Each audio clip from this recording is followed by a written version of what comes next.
It's late, almost midnight.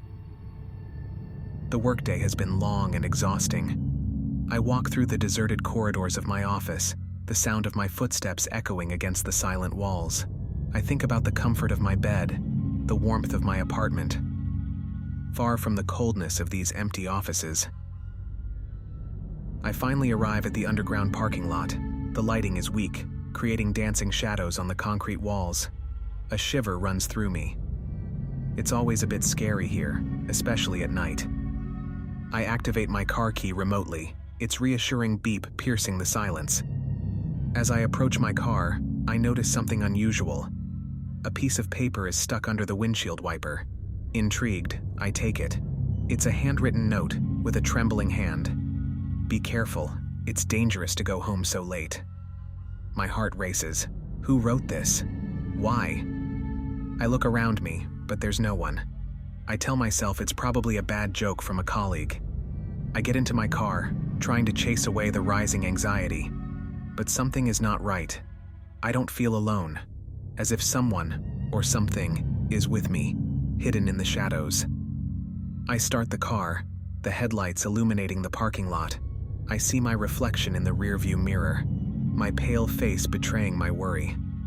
I move forward slowly, every corner of the parking lot seeming like a possible hiding place for an unseen observer.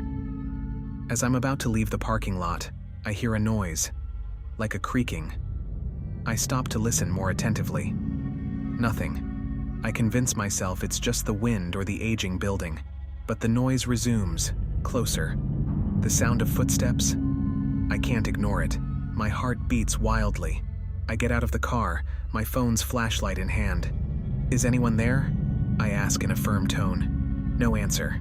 I take a few steps, scanning the darkness. The silence is deafening. Then, suddenly, a noise behind me. I turn around abruptly. Nothing. I return to my car, convinced my fatigue is playing tricks on me. I close the door, lock the doors. I take a deep breath, trying to calm myself. But as I'm about to leave, a face suddenly appears at my window. I scream. It's a man, his pale face lit by the car's light. He looks as frightened as I am. He taps on the window, shouting something I can't hear. I lower the window, my heart pounding to the max. "He's following you," he says breathlessly. "Since you left your office, he's been following you." I look behind me, but there's nothing but deep darkness. "Who?" I ask, my voice trembling. "I don't know," the man replies, looking nervously around him. "But you have to get out of here. Now." I nod, fear knotting my stomach. Despite my irresistible urge to flee, my curiosity is stronger. "Wait," I shout through the partially open window. "Who is following me? Why?" The man throws frightened glances around him, as if fearing that each shadow hides a threat. He always comes here at night. No one knows who he is, but those who meet him, they don't come back. He articulates with difficulty. His story chills my blood. I've heard stories about thefts and assaults in underground parking lots, but this seems different, more sinister. "Did you call the police?" I ask. They don't believe these stories. "But I've seen him, he says, on the verge of collapsing. Leaving now would be the safest choice. But what if this man is telling the truth? What if someone is really in danger here?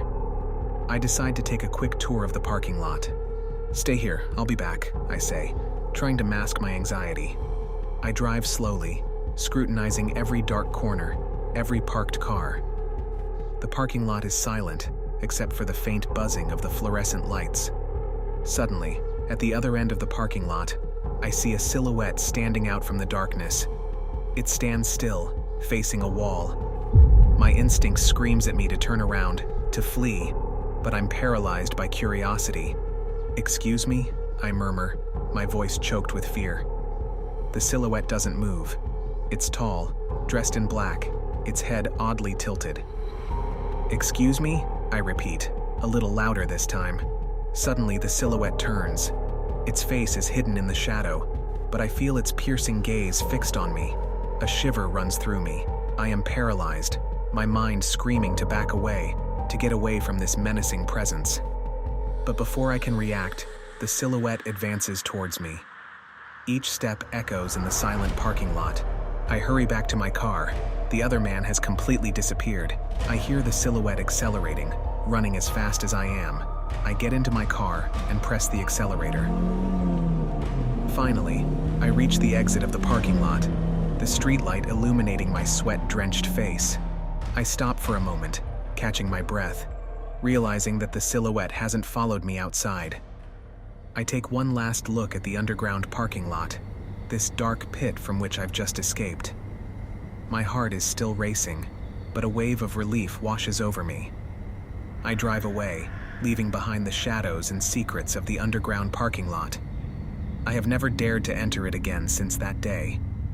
One question persists in my mind since then. Who was that silhouette, and what did it want? I suppose I will never have the answer to that question.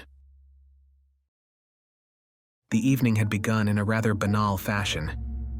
I'd gone to the cinema to see a psychological thriller, one of those films that leaves you thinking at the end. The film had finished late, and when I came out, the streets were almost deserted, the light from the street lamps casting long, trembling shadows on the sidewalk. The coolness of the summer night was almost welcome after the stifling heat of the cinema.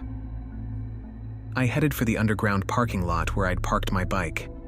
It's an old building with a lighting system that always seems about to fail.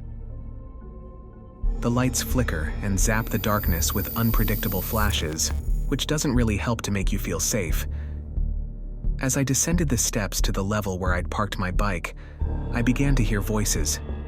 My first instinct was to reassure myself that I wasn't alone, but very quickly, the tone of the voices made me realize that something was wrong. They were men's voices, and one of them was particularly aggressive. I slowed down, trying not to make any noise, my heart starting to beat a little faster.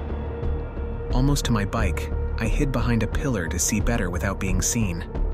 Two men were standing next to a car, a few meters from my hiding place. One seemed to be trying to calm the other, who was obviously very upset. I couldn't hear everything, but it was clear that the angry guy wasn't happy at all. He was gesticulating and seemed to be threatening the other. Suddenly, the angry man lost his temper and started punching the other man. The muffled sound of the blows echoed through the silent parking lot. The man on the ground tried to shield his arms, begging the other to stop. The scene was brutal, and I was petrified. My stomach twisted at the thought of what I was seeing, and panic began to rise inside me. I knew I had to leave, but I was as if paralyzed, my eyes fixed on the two men, hoping they'd leave without noticing me. Then my keys slipped out of my pocket. They hit the ground with a metallic echo that seemed to reverberate throughout the parking lot. The two men stopped and looked in my direction. The angry man, his face contorted with anger, started walking rapidly in my direction. At that moment, fear seized me, and I took off, running as fast as I could. Running in an underground parking lot is like being in a horror movie. Every noise seems louder, every corner can hide danger. I ran down the aisles, turning at random, trying to remember the way out. I don't know if they followed me. I didn't dare look back. All I knew was that I had to get out of there. When I finally caught sight of the light marking the exit from the parking lot, my relief was immense. I pushed open the door and found myself outside.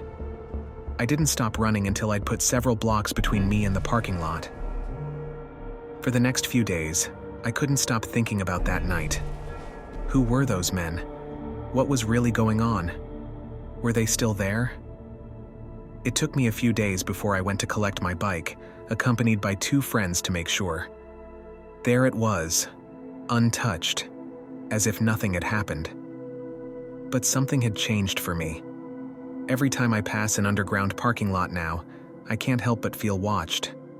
Maybe it's just in my head, but I feel like that night left a mark I won't be able to erase.